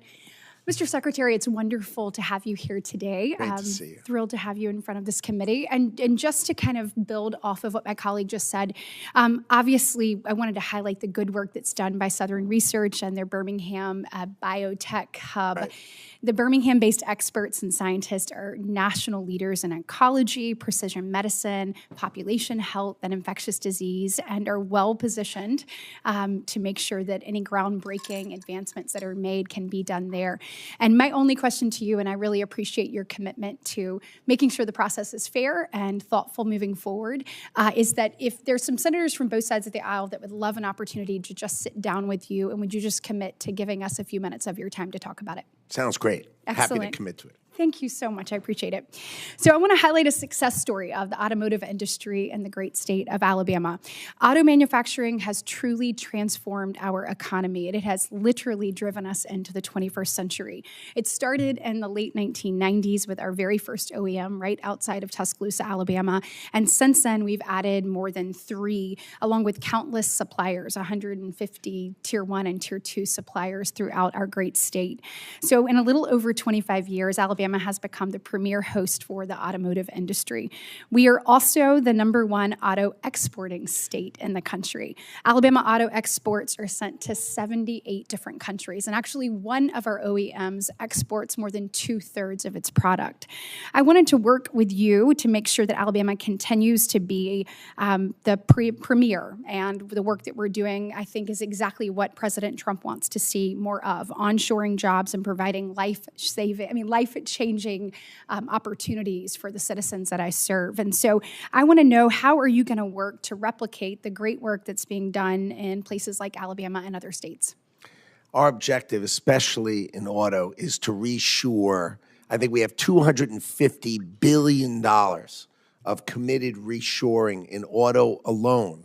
And I know that Alabama, they love, for whatever reason, you've done a great job because they love Alabama. Excellent. And I think you're going to be your state's going to be a great beneficiary. As Senator Graham knows, they love South Carolina just the same. That's right. So auto is coming back to America, and the president is on it, and he's driving it. And we feel it every day. Good. Right? You had an announcement the other day by General Motors saying they were bringing their engine manufacturing back into America. That's these are the things we need to employ our people, and it's coming. And so I know thank you considered an export credit. Is that something that's still on the table? The idea of the export credit comes with a trade deal. Okay. If you're a country and you're willing to open Japan, Korea, who export to us, right? If you're not willing to open your market, why are we giving you anything? But if you're going to open your market, now let's talk. And that's exactly the president's view. If you don't want to open it, you can pay a tariff. If you want to open it, then we're here to talk. Well, we hope to continue to grow the automotive industry in the great state of Alabama, and just want to set the record straight, and I appreciate you saying it as well, but these are jobs that change what is possible for the people in those communities. And they have been able to achieve the American dream as a result of these opportunities, and we want to make sure that they keep coming. So thank you so much. Last month, you launched an investigation into the effects of the U.S. national security of imports of commercial aircraft, jet engines, and their parts. Mobile, Alabama is home to the 4th largest manufacturing location for commercial aviation in the world. Will you consider the production needs of both Airbus and Boeing to meet the extreme commercial backlog that we've seen? I think it's now over 14,000 aircrafts in order to make sure that we are doing what we need to meet the needs of our country. Can I say exactly? Yes, Okay, exactly great. the way you've said it. This is a lot easier Exactly. than I thought. Excellent. Thank you so much. Okay, can you help us understand how the administration might address companies that are actively investing and onshoring today so that they can supply domestic customers with their U.S. operations? And when I'm looking at this, I'm talking about aluminum, and we're looking at kind of the president's tariff policy as it continues to work to rebalance the U.S. economy through the onshoring of manufacturing activities and the fortifying of domestic supply chains. So when you're looking at stuff like aluminum and other things, kind of how are you approaching that from your perspective? The steel and aluminum industry are huge. To produce steel and aluminum, you have the biggest input is power. Imagine melting that iron ore, that power. And so what happens is the foreign governments subsidize their utilities, and they provide the electricity just too darn cheaply. And so what happens is the Chinese and these foreign governments, they just dump steel on us. They crush. We've had 40 steel mills, and now we have 10. And as the president says, you don't make steel, you can't fight a war. So he's protecting that industry, bringing it back. You're going to see more steel and aluminum furnaces and mills in the history of this country be built over the next 3 years. And they're all committed to it, and they're coming. Yeah, and we're proud to do that in the great state of Alabama as well. Thank you. Senator Peters. Thank you, Chairman Moran. Secretary Lutnick, good to see you here. Thank you for being here today. Nice to see you. I know you've talked about this issue a fair amount today, but it's important to me, and I want to bring it up as well. The National Weather Service forecasting offices are absolutely critical to public safety, and I know my colleagues have raised this issue, but I think it's important for me to restate so you just know how important it is for all of us here. The employees in these offices issue weather and flood warnings, as you know, maintain critical observation equipment, protect life and property, and literally for decades, they've always been open 24/7 because weather happens at night too, not just during the day. It happens all the time. However, we have a self-inflicted staffing shortage on the part of your department that has left us with too few employees to ensure round-the-clock operation in a number of locations around the country already. And has also left other offices, such as the one up in Michigan's Upper Peninsula in Marquette, spread so thin that they're concerned that they will not be able to provide the 24/7 coverage. So this is a major concern for us, particularly in a very rural part of the state. And while I was happy to see Monday's announcement that the National Weather Service has been granted an exemption to President Trump's hiring freeze, you never should have allowed things to get to that point in my mind, but I'm happy that that's happening. Certainly it's people's lives we're taking. So I'm going to ask you just a yes or no question. So this will be really short, and then we can get on to another issue. Will you commit to me that the forecasting office in Marquette, Michigan will not cease its round-the-clock operation? Yes or no would be great. You don't understand it yet because no one's explained it to you. These are hard drive computers, literally, that no one has seen in 25 years with green screens in these offices. They should be on a cloud.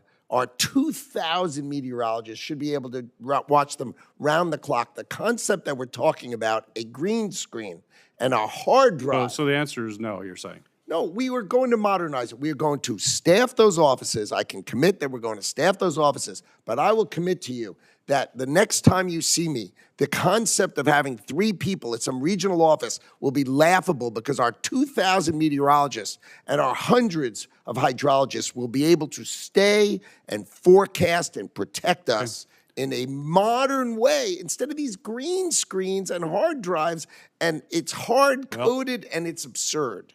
Okay, so a no answer, a no answer. One of Congress's biggest bipartisan achievements, I think, over the past few years was the passage of the BEAD program, which gives funds to individual states to connect every citizen to the fastest, the most reliable internet that's possible. Right now, your department is slowing down these broadband projects and has a 90-day freeze. States are ready to move forward. Michigan's ready to move forward. Broadband providers are standing by. And the summer construction season is already underway, and it's a short season in Michigan, particularly in the northern parts. Unfortunately, you've indicated your department is planning to release new rules that would force states to restart their bidding process and tell states that they can't choose which are the best performing broadband technologies for their individual community. You said that you care about efficiency. I appreciate that. But let's be clear, forcing states to start a process over would waste millions of dollars, add months, potentially years of delays to shovel-ready broadband projects that are ready to go this summer, especially in states like Michigan with a short building season. Millions of Americans, including over 250,000 Michigan households, are on the brink of receiving low-cost, high-speed internet. And your department, I believe, shouldn't stand in the way of this. So again, another yes or no question. Do you agree that it would be a huge waste of money and a disservice to Americans who need reliable internet service to restart a bidding and proposal process? No, the Biden administration had 30 months and they did nothing. We are going to say within the next 90 days, as long as you are technologically agnostic and you agree to provide the broadband at the cheapest price per user, then we will get it 90 days for application and out the door by the end of calendar year 2025. 30 months under Biden, no funding. 100% under Trump administration by the end of 2025. That's impressive, and you should at least agree if we get it all out by the end of 2025, that'd be super. Well, we'd like to have a faster than a 90-day process. The states have been working on this for some time. The state of Michigan is there. It is technology neutral, so that is something that you've talked about. Well, then it should be easy. And it should be easy. Right. If they're technologically neutral, it'll go like that. Well, can I work with you to get that done for Michigan? Sounds great. I'm happy to do that for you. Great. Thank you. That's super. Thank you, Mr. Chairman. Senator Graham. Howdy. Nice to see you. All right, we're going to do this real quick. President Trump's decided that whatever you charge us in tariffs, we're going to charge you. Has he decided that? To a point. Yeah, okay. To a point. All right, well, that's You more than can't use my bank account if I can use yours. If Yeah. mine is 100 times bigger than yours, Yeah. that's not fair. Reciprocity. Logical reciprocity for sure. Okay. Well, that makes sense to me. Whatever you do to us, we're going to do to you, and we'll reach out. Maybe we'll go to zero. That'd be great. But the idea of pushing back against people who have higher tariffs than we do makes sense. I'm glad you're doing it. And that's what you're doing, right? Of course. Okay. I'm also glad you're using tariffs to change people's behavior. Like, if you're going to let your country be a dumping ground from fentanyl, maybe we should tariff your stuff. Does that make sense? Yes. Well, it does, to the world out there. If you want people to change, make it in their interest to change. Pat them on the back or kick them in the ass. I don't care what works. So in Mexico, these labs are out in the open. They're killing more Americans, 3,000 a week. We're going to do something about it under Trump. And if you don't want to get tariffs, change your behavior. Well said. If you manipulate your currency as an unfair trade practice, you're going to get tariffed, right? Well said. If you close like agricultural markets in France, you're going to get tariffed. Well said. If you require a business partner, Chinese business partner to American company in China, then that's no longer acceptable. It'll just cost money. Cost money, and they can cheat and steal our stuff. They do. So these tariffs have a purpose, to make us safer and stronger. And we've been talking about China. We've been talking about getting ripped off. I want to thank you and President Trump for doing something about it. Is it fair to say there are a lot of people who would like to talk to you about new trade deals? That is definitely true. Okay, I can tell you the major car companies in Germany came over here and met with the president. Are you aware of that? I was in the room. They make BMWs in South Carolina, Volvo, they make Mercedes in Alabama, and they talked to you about making more of the car in America, didn't they? Oh, they offered almost $100 billion in investment in America. So thank you to those car companies. Absolutely right. The American dream is to own a German car. As long as it's made in, if it's made in South Carolina, Yeah, that that's sounds right. fine to me. I own one. Bubba makes wheels, BMW. So what you've done is you've got people to come here and talk to us differently. They're talking about making the engine now in South Carolina, right? That is correct. They're talking about more content in South Carolina. That is correct. And this export credit makes sense to me. 70% of the cars, 60% made in South Carolina, are sold overseas. That helps our balance of trade. Do you agree with that? I agree. Okay. So this is working, folks. Some agree. of the tariffs, maybe I'll have a problem with, but what you're doing, good. You're telling people, if you rip us off, you're going to pay a price. Stop poisoning America. Stop cheating. Stop closing your markets. Now, do you know that China and India buy 70% of oil from Russia? I do. Do you think it is helpful for China to buy cheap Russian oil to keep the Putin war machine going? Is that a good thing for China to be doing? Doesn't sound good to me. Good. I'm going to give you another example of how we can use tariffs. We want peace. We're not out to humiliate Putin, but we want to stop the killing. To China, you're propping up Putin's war machine. You're the largest purchaser of his cheap oil. You're providing component parts to his military. You want to be normal? Act normal. We have legislation in the Senate that would have put a make you look weak, Howard, 500% tariff on any country that props up Putin's war machine. And we'll have a carve-out for any country helping Ukraine. You're good to go. So China, if you want to avoid tariffs, help Ukraine. This is coming, Howard. We've had it with this war. I appreciate President Trump talking to Putin, sending Witkoff over, trying to make it a win-win.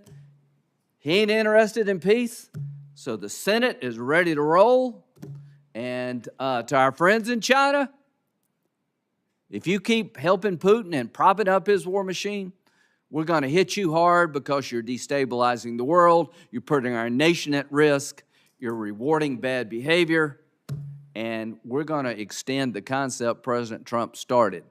If you're screwing America and you're making the world an unsafe place, we're coming after you. Thank you, Howard, for all you do. Thank you. Senator Van Hollen, we have votes at 11:45, which is fast approaching. We'll have a second round of, as soon as Lindsay leaves, only the people in this room. Thank you, Mr. Chairman, Mr. Secretary, thank you. And I do hope we will vote soon if we don't see any progress toward peace on the Graham-Blumenthal legislation. So I want to follow up on Senator Kuhn's questions with respect to the deal with the UAE, NAI. Sure. Because I know you share our concerns about diffusion of technology to China. In fact, you're doing a number of things in your department to try to crack down on exports of very sensitive items. I think we need to go into this very clear-eyed. I mean, the UAE has conducted recently the Falcon Shield exercises with China. They've hailed a, quote, golden era in UAE-China relations. I think it would be helpful, Mr. Secretary, if you could provide, if you haven't already, and I don't think you have, if the administration could transmit the text of the agreement with the UAE, including the side letters and security annexes to Congress before any licenses are issued. Can you commit to doing that? I'll just follow whatever the rules of the State Department are. But I'd be happy to go over it with you privately. But if you want it to be public, I'll just let the State Department decide how they play those things. That's for them to decide, not me. Yeah, I think it would hopefully allay some concerns, and I have some very big concerns about the agreement as I currently understand it, but I look forward to seeing it. I just want to point out that the Republican-led Select Committee on the Chinese Communist Party said last year about a much smaller deal that was contemplated by the previous administration involving UAE, and I'm quoting from that Republican-led Select Committee, quote, "An agreement of this significance must be properly vetted by both Congress and the executive branch." They also called on the National Intelligence Council to provide Congress with an official assessment of the risks posed by the deal between Microsoft and G42. And they went on to say only once the agreement has received this level of scrutiny should the U.S. government allow it to move forward. Do you think that was good advice from the Republican-led Select Committee, Mr. I don't know what the topic they were addressing was, but well, this was done in the whole of the administration, talking through it, and it's not a legally binding commitment. It's a framework on which to pursue things.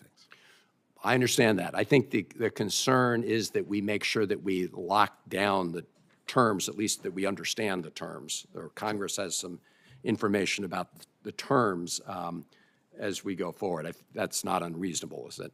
No, as I said, I'd be glad to go over it with you, but if it's that you want me to transmit it, I think the State Department would have to say that's okay, and that's just their prerogative. Understood. Quick question on the Patent Office.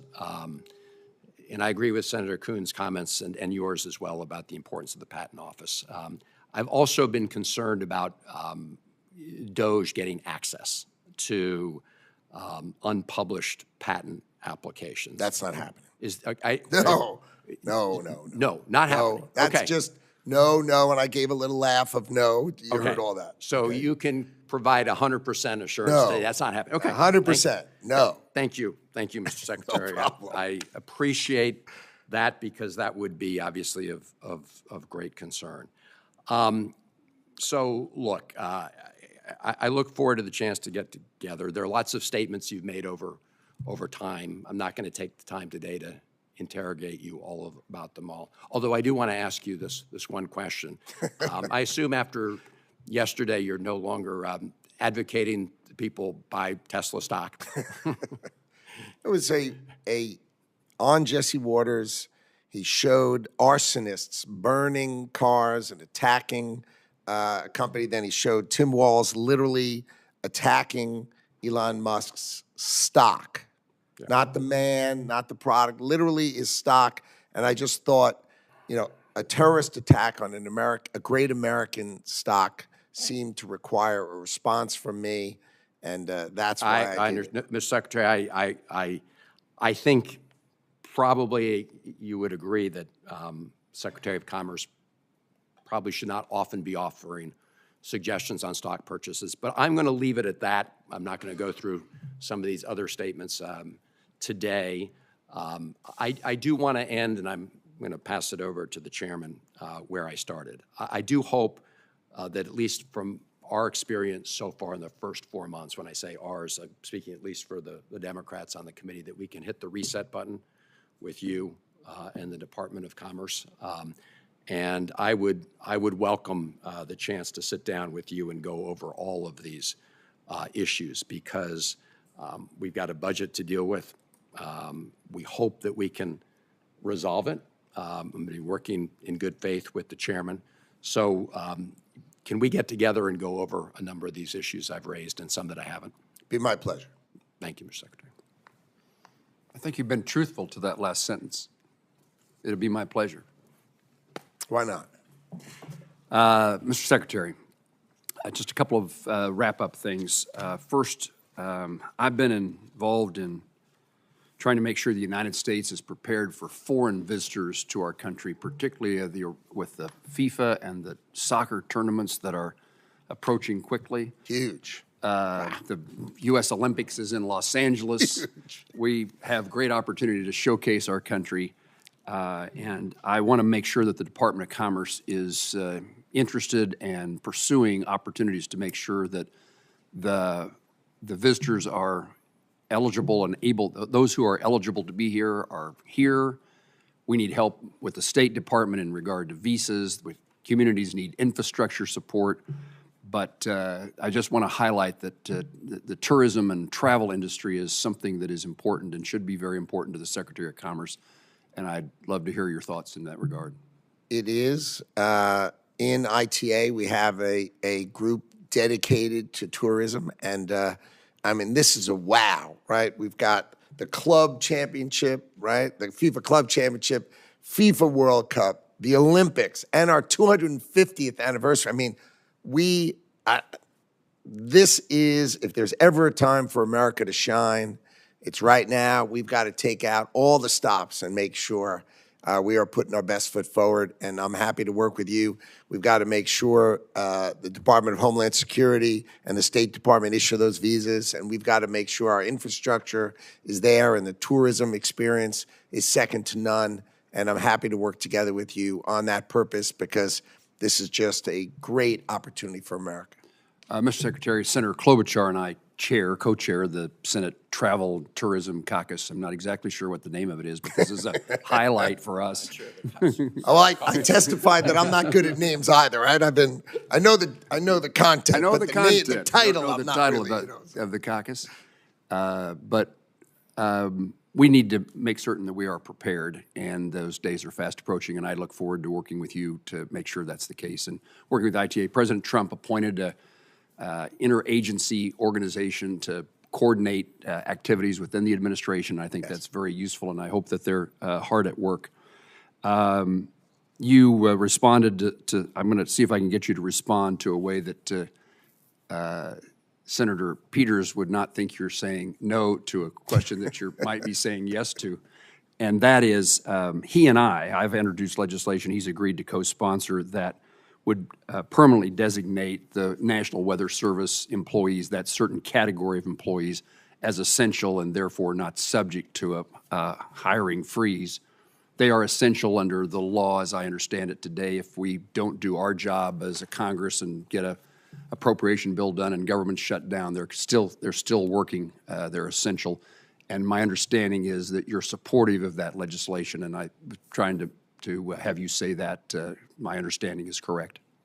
I am, of course, supportive of keeping our meteorologists and our hydrologists protected. But I think it's important that we spend some time that you understand how inefficient we do things, and that if we did it more efficiently, then we may not need so many or be, because we have them sort of put out in the field, they could be centralized. And I'd just like you to understand that, and we'll work together on that so you understand it, and we'll do that together. But I, of course, am supportive of your macro topic for sure.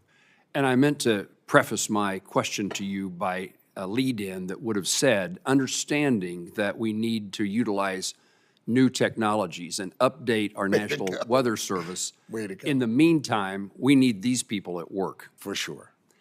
And then, perhaps finally, we worked with Ambassador Greer on an issue of Chinese-owned ships and fees for their dockage in the United States. Yes. And from a Kansas perspective, but from an American perspective, so much agricultural produce is shipped abroad. Senator Murray indicated she's an export state, a trade state. Kansas, airplanes, aviation, of course, agriculture, and the concern that we were trying to address, and Ambassador Greer, I think, was very helpful in understanding of the circumstance. But absolutely, we want to have American-built ships transporting our goods around the globe. First, we have to make some. We have to make some, and that's the problem. You've already hit on my point. In the meantime, we can't punish those agriculture producers and ag companies who export our ag products around the globe because they can't yet get an American ship. So cart and horse, once again, would you commit to me that you'll be helpful to that cause in making sure that we don't damage agricultural exports while we take the steps necessary to, over hopefully a short period of time, move our country in the direction of manufacturing ships again? Be my pleasure. Thank you. Mr. Secretary, it's my common practice to give the witness I hate to do this because I don't, you might actually take advantage of it, which is the opportunity to correct, to set the record straight on something you said, wish you to expand upon. I just want to give you the last 60 seconds to say anything that you'd like to say to make certain we understand a point that you were trying to make. No, I just want to thank you for the respect, the demeanor, the way this whole hearing was arranged. I appreciate it. I appreciate you both, and I want to say thank you. Thank you, Mr. Secretary. I do want to join on behalf of all of my colleagues and indicate that this committee, this subcommittee, and the full committee needs information from the Department of Commerce, and particularly by law, the department is required to provide us with FY25 spend plan, which we need and want, and I'm hoping that you'll commit that we will see it soon, and I'll ask you that question. And also, we of course are lacking the details of the president's budget, and we're hopeful that that is provided to us as quickly as possible. Can you commit to providing us with the spend plan and the budgetary information just as soon as the budget is finalized? Well, my understanding is we filed that which was required by the CR with precision, but I'm happy to work with your office if there's more information you'd like or need. Let's go over it together and we'll try to sort that out. Okay. If you'd take the word spend plan back to your staff and ask if they could find where that is and give it to me, that'd be okay. A wonderful outcome. I hear you. All right. With that, we're going to conclude the hearing. And there's magic words I need to say. With no further questions, senators may submit additional questions for the subcommittee's official hearing record, and we request you, Mr. Secretary, to respond to those additional questions that would be provided in writing within 30 days. The subcommittee, after thanking you for your presence, is adjourned. Thank you.